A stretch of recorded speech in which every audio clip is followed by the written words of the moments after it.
মাস পর্যন্ত মায়ের দুধ ছাড়া বাচ্চাকে ভিন্ন কিছুই দিবেন না, এমনকি বাহিরের পানিটুকু পর্যন্ত বাচ্চারে পান করাবেন না।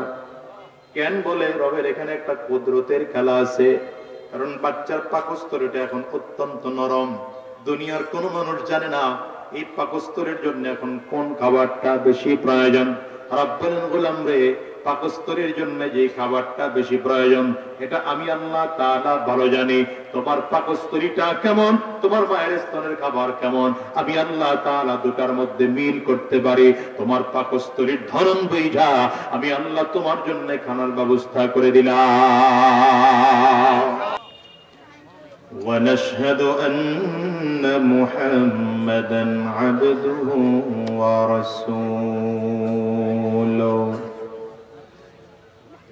اللهم صل على محمد وعلى آله وصحبه وسلم تسليما كثيرا كثيرا. أما بعد فأعوذ بالله من الشيطان الرجيم. بسم الله الرحمن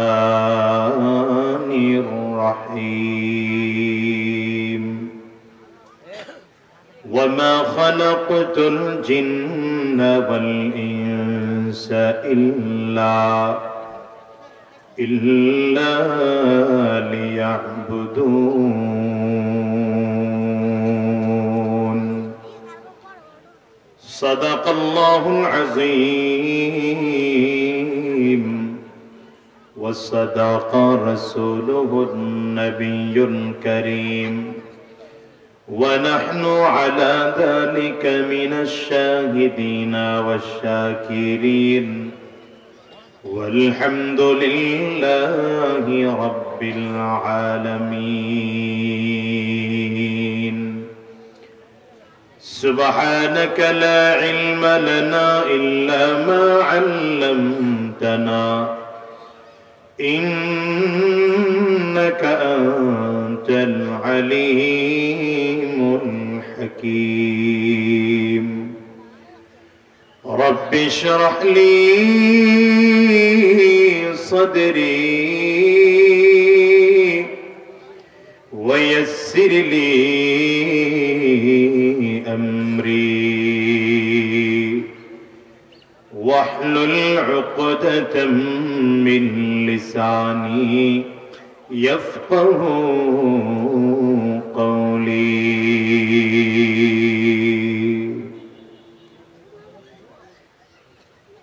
সোনাইমুড়ি মধ্যপাড়া জান্নাতুন নূর জামে মসজিদ ও যুব সমাজের উদ্যোগে আয়োজিত আজকের এই পঞ্চম বার্ষিক ওয়াজ মাহফিল, আজকের এই মাহফিলের মুহতারাম সম্মানিত সভাপতি, সম্মানিত প্রধান আলোচক, এদেশের লক্ষ কোটি মানুষের প্রাণ প্রিয় ব্যক্তিত্ব, আহলে সুন্নাত ওয়াল জামাআতের তরজুমান হযরতুল আল্লাম আল্লামা খালিদ সাইফুল্লাহ আইয়ুবী সাহেব দামাত বারাকাতুহুমুল আলিয়া, উপস্থিত অন্যান্য হযরত উলামায়ে کرام, সম্মুখপানে সমবেত দিন প্রিয়, ইসলাম প্রিয়, দীনদার ইমানদার মুমিন মুসলমান মর্দে মুজাহিদ ভাইরা, মুরব্বী বাবা জিরা, যুবক বন্ধুরা, কচি কাঁচা মাসুম বাচ্চারা, পর্দার অন্তরালে অবস্থানরত সম্মানিতা শ্রদ্ধেয়া মা ও বোনেরা, আল্লাহ পাকের শুকর যে আল্লাহ তাআলা আপনাকে আমাকে অত্যন্ত দয়া করে, মায়া করে, মহব্বত করে ভালোবেসে আজকের এই কুরআনী মজলিসে, জান্নাতি বাগানে, ঈমানদারদের মজলিসে, আল্লাহ ওয়ালাদের মজলিসে, বিশেষ করে আল্লাহ পাকের জাকিরিন ও শাকিরিন বান্দাদের মজলিসে যে রব্বি করিম, মওলাই করিম আপনাকে আমাকে আসার বসার তৌফিক দান করেছেন, সে মহান রব্বুল ইজ্জত ওয়াল জালালের দরবারে শুকর আদায় করি। আমরা সকলেই জবান খুলে আওয়াজ দিয়ে জোরে সরে বলি আলহামদুলিল্লাহ। সময় আমার কাছে অত্যন্ত কম, আবার মাহফিল কমিটিরও শিডিউল আছে। এই পোস্টারে যাদের নামের মধ্যে আলোচক বাকি আছেন কি? আমানতপুরি সাহেব বয়ান করেছেন আর মুরাদপুরি সাহেব বয়ান করে ফেলছেন। আচ্ছা, এই বিষয়ে বুঝে আসবেন কয়টার দিকে? 10টা? আচ্ছা, ঠিক আছে। এই জন্যে আবার আমি আমার সময় থেকে কিছু সময় আমার অত্যন্ত প্রিয় স্নেহের বাংলাদেশের অন্যতম গাজেল শেখ এনামকে দিয়ে ফেলেছে। এই জন্য লম্বা কথা বলার মতো সুযোগ আমার হাতে নেই। আমি খুব অল্প সময় কথা বলবো, আবার এখান থেকে যত দ্রুত ছুটি নিতে পারবো তত দ্রুত আমার পরবর্তী প্রোগ্রামে গিয়ে অ্যাটেন্ড করতে পারবো। এই জন্য আগেই প্রোগ্রাম নেওয়ার সময় আমি দাওয়াত নেওয়ার সময় শর্ত দিয়েছি যে ইশার নামাজের সাথে সাথে আমাকে দিয়ে দিলে 9টা পর্যন্ত কথা বলবো। এই জন্য যতটুকু কথা বলবো ইনশাআল্লাহ আপনারা সন্তুষ্ট থাকবেন বলে আশা করি ইনশাআল্লাহ। যারা আলোচনা শোনার জন্য বসেছেন মাথা কারো নিচের দিকে থাকবে না, চেহারাটা আমার দিকে ঘোরায়, চোখটা আমার চেহারার দিকে থাকতে হবে। খুব মনোযোগী হয়ে বসেন। এই যে মাঝে একটু একটু ফাঁকা, আপনি সামনে আগায় বসেন। আমি একেবারে ছোট ছোট এলোমেলো এটা সহ্য করতে পারি না, এটা আমার মানে আদত। আরে মোবাইলগুলো সব নামায় ফেলেন। জীবনে 100 মোবাইলের ভিডিও রেকর্ড করেছেন, কিন্তু দিল দিয়ে বয়ান একটাও শোনেন নাই। এই রেকর্ড দিয়ে লাভ হবে কি? ওই যে মোবাইল সব নামান।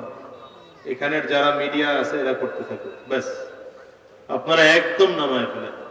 সাউন্ড কি আরেকটু বাড়ানো যায়? দেখেন তো মাশাআল্লাহ, আপনার কারামতি যা আছে দিয়ে দেন, কারণ এটা আপনার প্রচারের মাধ্যম।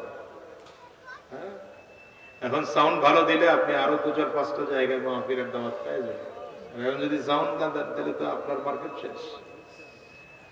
আল্লাহ যে আয়াতে কারিমা তিলাওয়াত করেছে, আল্লাহ রাব্বুল আলামিন বলেন, ওয়ামা খালাকতুল জিন্না ওয়াল ইনসা ইল্লা লিয়াবুদুন। আল্লাহ তাআলা গোটা পৃথিবীতে 2টা জাতিকে সৃষ্টি করেছেন একমাত্র রবের গোলামি করার জন্য। বলেন কার গোলামি করার জন্য? একটু আঙ্গুল উঁচা করে জবান খুলে আওয়াজ দিয়ে চিৎকার করে জোরে বলেন, আরো জোরে বলেন, আরো জোরে চিল্লায় বলেন আল্লাহর গোলামের জন্য। জোরে বলেন। এই যুবক আঙ্গুল উঁচা করেন, উঁচা করো। হ্যাঁ, আবার পিছন দিকে তাকায়, তোমারই তো উঠছে। হ্যাঁ, এমনি দিলে হয়। এদিকে উঁচা করো, উঁচা করো, সবাই উঁচা করেন আঙ্গুলটা, ডান হাতের শাহাদাত আঙ্গুল। কারণ নবীজি যখন কথা বলতেন আর আল্লাহ পাকের নাম নিতেন তো নবীজি ডান হাতের শাহাদাত আঙ্গুলি উঁচা করতেন। উঁচা করে চিল্লায় বলেন কার গোলামের জন্য? 2টা জাতিকে আল্লাহ তাআলা সৃষ্টি করেছেন একমাত্র তার গোলামের জন্য। এর মধ্যে এক জাতি হলো মানব জাতি, আরেক হলো জিন জাতি। বলেন, একটা জাতি মানব জাতি, আরেক জাতি জিন জাতি। এলোমেলো করা যাবে না, টোটাল এলোমেলো বন্ধ। এই যে বাচ্চাদেরকে কন্ট্রোল করেন, মাঝে মাঝে লোক ঢোকান। হ্যাঁ ছেলে, কথা বলেন, তুমি এখানে আসো। থাক থাক, ওখানে থাকলে ওখানে নাড়াচাড়া দিয়ে না। এক হলো জিন জাতি, আরেক হলো মানব জাতি। এই 2টা জাতিকে আল্লাহ তাআলা একমাত্র তার গোলামের জন্য সৃষ্টি করেছে। দেখেন ইবাদত কাকে বলে? 3টা জিনিস বুঝবেন। এক হলো আবেদ, আরেক হলো ইবাদত, আরেক হলো মাবুদ। আবেদ কাকে বলে? যিনি গোলামি করেন তাকে কি বলে? সবাই বলে না এত কথা। যিনি গোলামি করেন তাকে কি বলে? যার গোলামি করা হয় তাকে কি বলে? মাবুদ। বলেন, তাকে কি বলে? মাবুদ। ইবাদত কোন জিনিস? যে পদ্ধতির মাধ্যমে গোলামি করা হয়, এই পদ্ধতিটার নাম হচ্ছে ইবাদত। তাহলে বলেন তো আবেদ কাকে বলে? ওয়াজ শোনে না, ওয়াজ শোনার লোক নাই, একবার বলে ফেলছে, তারও বলা লাগবে। যারা পারছেন তারা বলেন আবেদ কাকে বলে? যিনি ইবাদত করে, যে ইবাদত করে সে আবেদ। বলেন আবেদ কাকে বলে? যে দাসত্ব করে, যার দাসত্ব করা হয় তাকে কি বলা হয়? মাবুদ। যেই পদ্ধতির মাধ্যমে দাসত্ব করা হয় সে পদ্ধতির নাম ইবাদত। তাহলে হিসাব কি দাঁড়ালো? যেমন আমরা নামাজের মাধ্যমে কার গোলামি করি? আবার জোরে বলে না, নামাজের মাধ্যমে গোলামি করি কার? নামাজ হচ্ছে ইবাদত। বলেন নামাজ কি? আবার বলেন আমরা আবেদ।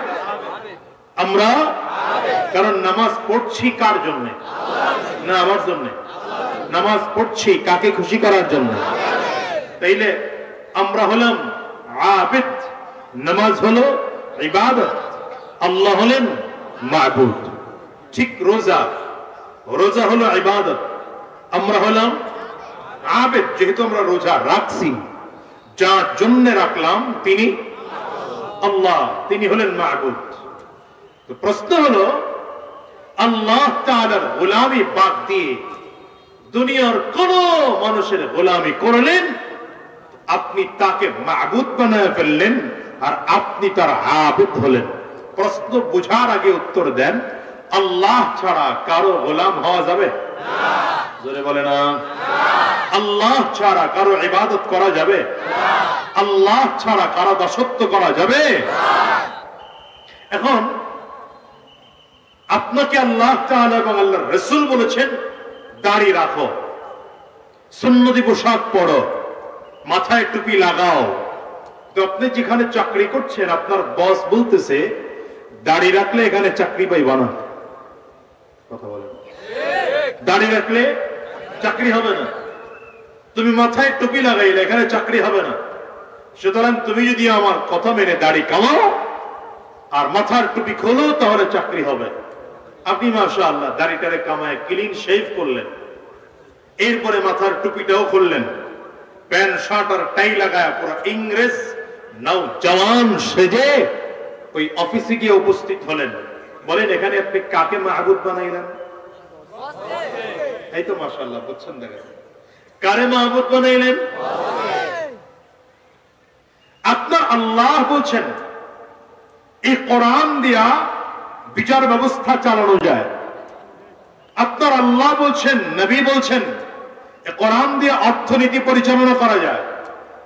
আপনার আল্লাহ বলছেন, নবী বলছেন এই কোরআন দিয়া পররাষ্ট্র নীতি পরিচালনা করা যায়। আপনার আল্লাহ বলছেন, নবী বলছেন কোরআন দিয়া স্বরাষ্ট্রনীতি পরিচালনা করা যায়। আপনার আল্লাহ বলছেন, নবী বলছেন কোরআন দিয়া শিক্ষানীতি পরিচালনা করা যায়। আপনার রাজনৈতিক নেতা বলছে 1450 বছর আগের কোরআন দিয়া এই যুগের রাষ্ট্র পরিচালনা করা যায় না। এখন তো নাউজুবিল্লাহ খুব জোরেই বললেন, দেখা যায় আপনার নেতা বলছে না, এটা কথা বলেন না। এখন আপনি বলবেন না আমার নেতা তো ওপেনলি বলে নাই।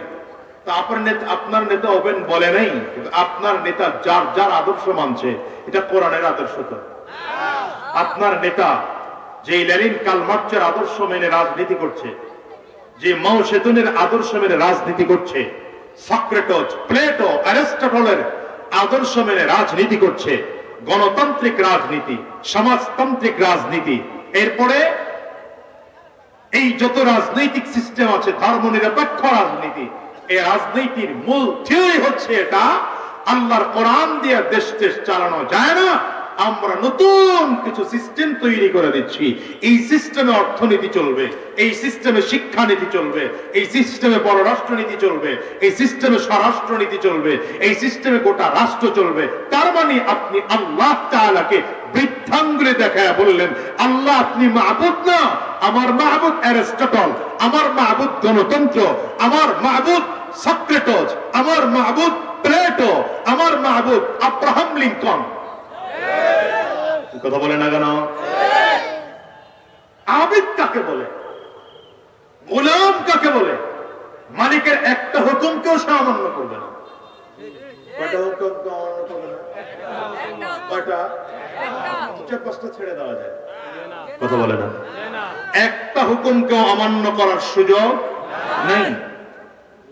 গোলাম মালিক যেভাবে আদেশ করে গোলাম সেভাবেই সেটা পালন করবে, এই জন্য সে গোলাম। কথা বলেন, এই জন্য সে গোলাম। আমাদের দেশে এখন গোলাম দাস দাসীর প্রচলন নাই।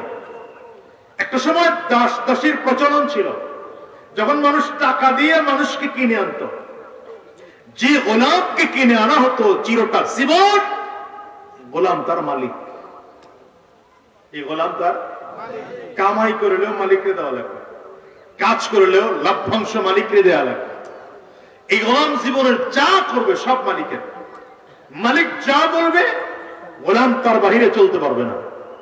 তো আপনি বলেন তো, আপনি যে দাস আর দাসীকে, এখন দাস দাসীর প্রথা নাই, কিন্তু মনে করেন আপনি আপনার দোকানে 8,000 টাকা বা 10,000 টাকা দিয়া 8 ঘন্টা ডিউটি করার জন্য একজন কর্মচারী রেখেছেন। এই কর্মচারী এই 8টা ঘন্টা ওকে যা বলবেন তা শুনতে হবে। চা আনতে বলবেন, দৌড় দিয়ে যেতে হবে। পান আনতে বলবেন, দৌড় দিয়ে যেতে হবে। মালটা ওখানে রেখে দিতে বলবেন, তাকের মধ্যে রাখতে হবে। নামায় দিতে বলবেন, নামায় দিতে হবে। বসে থাকতে বলবেন, বসে থাকতে হবে। দাঁড়ায় থাকতে বলবেন, দাঁড়ায় থাকতে হবে। যদি বলেন দোকানের বাইরে গিয়ে দাঁড়া, দাঁড়ায় থাকতে হবে। এতগুলো হুকুমের মধ্যে কোন একটা যদি বলে যে প্রতিদিনই তো আপনারে 5 কাপ 10 কাপ চা এনে খাওয়াই, এইবারের কাপটা আপনি আরেক জায়গা থেকে এনে খান, আমারে এনে খাওয়ান, চলবে? এই চলবে? তো গোলামের কাজ মালিকের প্রত্যেকটা হুকুম মেনে নেওয়া। এবার আসেন, মানুষের গোলাম হয়, মানুষও গোলামের মুনিব হয়, অথবা মালিক আর কর্মচারী হয়। আল্লাহ তাআলা আমাদের রব, আমরা আল্লাহর গোলাম। তোমার আমার অবস্থা এমন, লাম ইয়াকুম শাইআন মাযকুরা, আল্লাহ বলেন তোমার আমার দুনিয়াতে কোনো অস্তিত্বই জমিনে ছিল না। আপনি এখানে যারা 20 বছরের যুবক বসে আছেন, এই 25 বছরের যুবক যারা বসে আছো, 50 বছরের যে মধ্যবয়স্ক বাবাজিরা বসে আছেন, 70-80 বছরের বাবাজি বসে আছেন, 40 বছরের ভাইরা বসে আছেন, আপনাদেরকে প্রশ্ন করে খুব ভালো করে বুঝে শুনে উত্তর দিবেন। যার বয়স এখানে 25 বছর,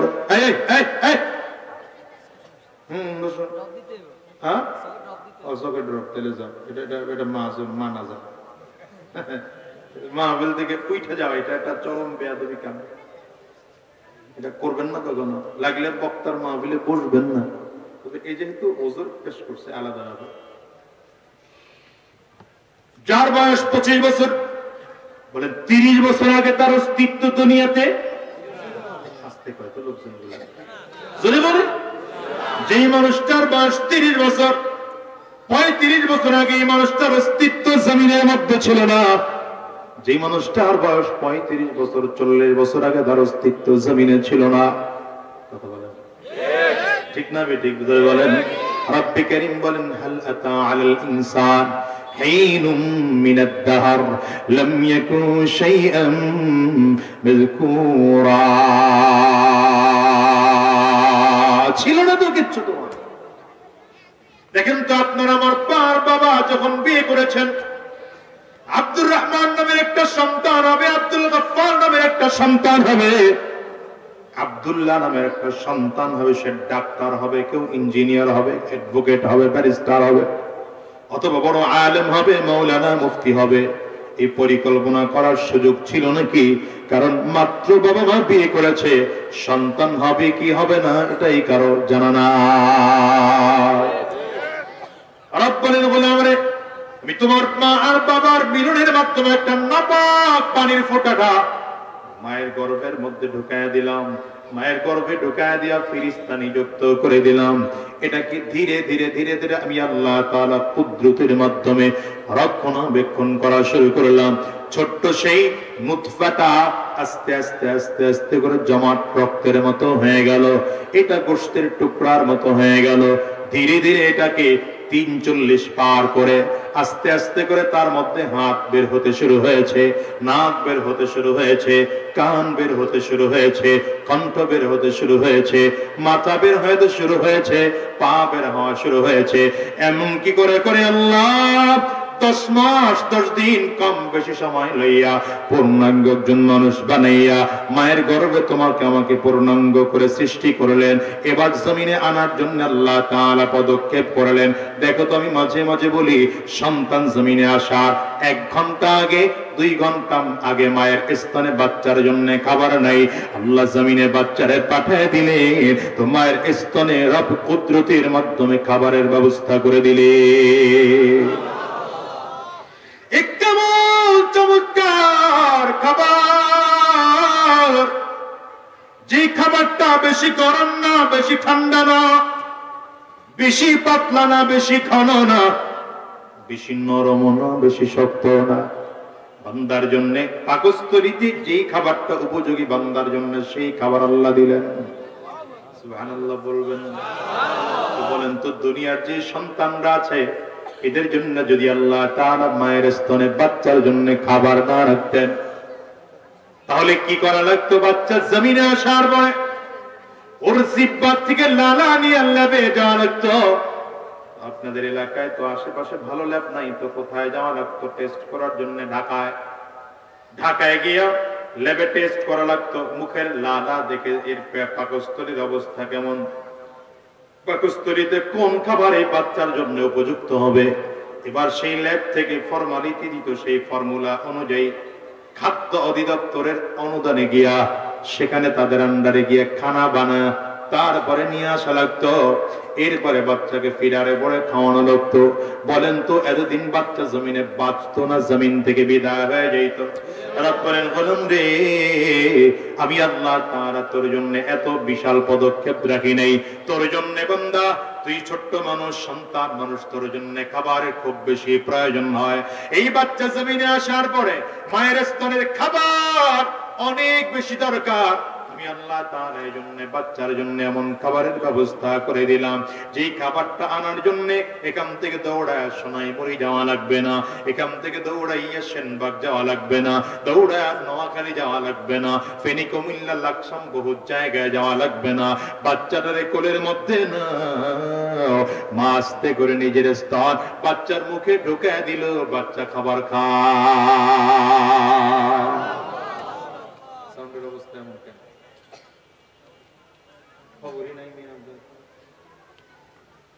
এই ব্যবস্থাপনা গুলো করে দিলেন কে? চিল্লায়ে জোরে বলেন আল্লাহ। আবার আসতে বলে জোরে বলেন আল্লাহ।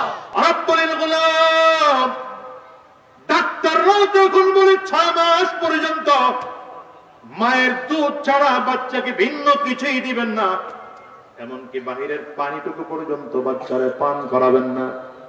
কেন? বলে রবের এখানে একটা কুদরতের খেলা আছে। কারণ বাচ্চার পাকস্থলীটা এখন অত্যন্ত নরম, দুনিয়ার কোন মানুষ জানে না এই পাকস্থলীর জন্য এখন কোন খাবারটা বেশি প্রয়োজন। রব্বুল গোলাম রে, পাকস্থলীর জন্য যে খাবারটা বেশি প্রয়োজন এটা আমি আল্লাহ তাআলা ভালো জানি। তোমার পাকস্থলীটা কেমন, তোমার মায়ের স্তনের খাবার কেমন, আমি আল্লাহ তাআলা দুটার মধ্যে মিল করতে পারি। তোমার পাকস্থলীর ধরন বুঝা আমি আল্লাহ তোমার জন্য খানার ব্যবস্থা করে দিলাম। মানিত আল্লাহ তাআলা দাঁত দেন নাই জন্মসূত্রে।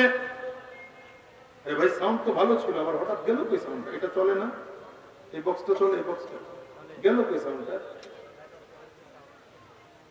আল্লাহ তাআলা বলেন, এই দেখেন তো, খেয়াল করেন, জন্মসূত্রে মাড়ির মধ্যে একটা বান্দার দাঁত দেন নাই। কেন দাঁত নাই? বলে দাঁত থাকলেই তো শক্ত খাবার খাওয়ার জন্য ফিকির লাগাইবা। শক্ত খাবার বান্দা খাইতে পারবা না, কারণ তোমার পাকস্থলীকে আমি আল্লাহ তাআলা নরম করে বানাইলাম। এজন্য আমি আল্লাহ তাআলা তোমাকে দাঁত দেই নাই, মাড়িটাও দিয়েছি, সেটা আবার খুব শক্ত নয়, যেন আবার চাপ দিয়ে দিয়ে ভালো খাবার খাইতে না যাও, শক্ত খাবার যেন খাইতে না চাও। যেমন পাকস্থলী তেমন মুখের বাড়িটাও তেমন করে বানায় দিলাম। 7 মাস 8 মাস হয়ে গেল, মায়ের দুধ আস্তে আস্তে করে কম খাওয়া শুরু করেছ, 2-2.5 বছর হয়ে গেল। আমি আল্লাহ তাআলা একটু একটু করে একটা দুইটা করে দাঁত তোমার মুখের মধ্যে দিলাম।